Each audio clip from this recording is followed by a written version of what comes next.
تلك الدار الآخرة نجعلها للذين لا يريدون علوا في الأرض ولا فسادا والعاقبة للمتقين.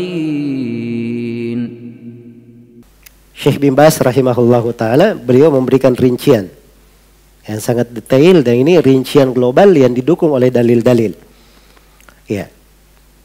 Kata beliau, siapa yang berhukum dengan selain hukum Allah dan dia berkata bahwa hukum selain hukum Allah ini lebih afdal, lebih baik daripada syariat Islam, maka ini dia kafir dengan kekafiran akbar. Jelas ya, kafir akbar maksudnya kafir yang keluar dari apa? Keislaman. Ini yang pertama. Yang kedua, ya, siapa yang menyetarakan atau menyamakan hukum-hukum manusia dengan syariat Allah, maka ini juga kafir. Jadi dia pakai hukum selain hukum Allah, terus dia katakan ini sama dengan hukum Allah.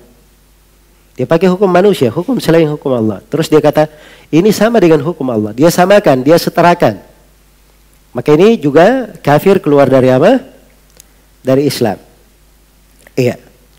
Baik, yang ketiga, kata beliau, siapa yang berkata bahwa hukum syariat lebih afdal, tapi berhukum dengan selain hukum Allah juga boleh. Dia bolehkan berhukum dengan selain apa? Hukum Allah. Maka ini juga, kata Syekh, ini juga kafir, keluar dari Islam. Baik. Kemudian yang keempat.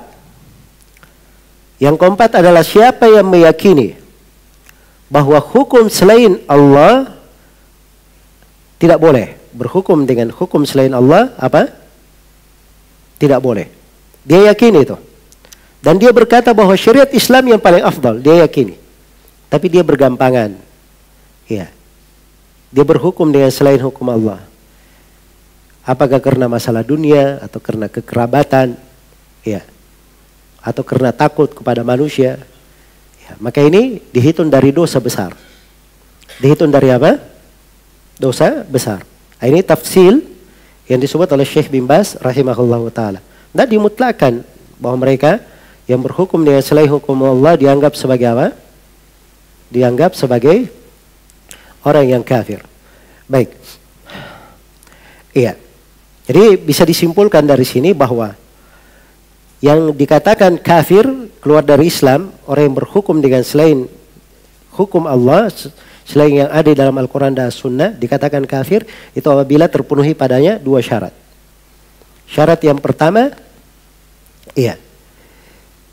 Syarat yang pertama, dia tahu tentang hukum Allah. Dia tahu tentang hukum Allah. Iya. Dan yang kedua, yang membawa dia, ya, yang mendorong dia berhukum dengan selain hukum Allah, itu adalah keyakinan bahwa hukum selain hukum Allah itu lebih afdal, atau setara dengannya, atau boleh berhukum dengannya. Boleh berhukum dengannya. Jadi itu kesimpulannya. Iya. Tanpa dua syarat ini maka tidak dikafirkan. Adapun orang yang berhukum dengan selain hukum Allah, dia yakini bahwa hukum selain, dia yakini bahwa hukum Allah itu adalah yang wajib. Ya, itu yang paling cocok untuk manusia. Tapi kadang dia jatuh ikut hawa nafsunya, ya, ikut karena kekerabatan dan seterusnya. Maka ini tidak dikafirkan, tapi ini masuk dalam golongan apa? Dalam golongan dosa besar. Iya.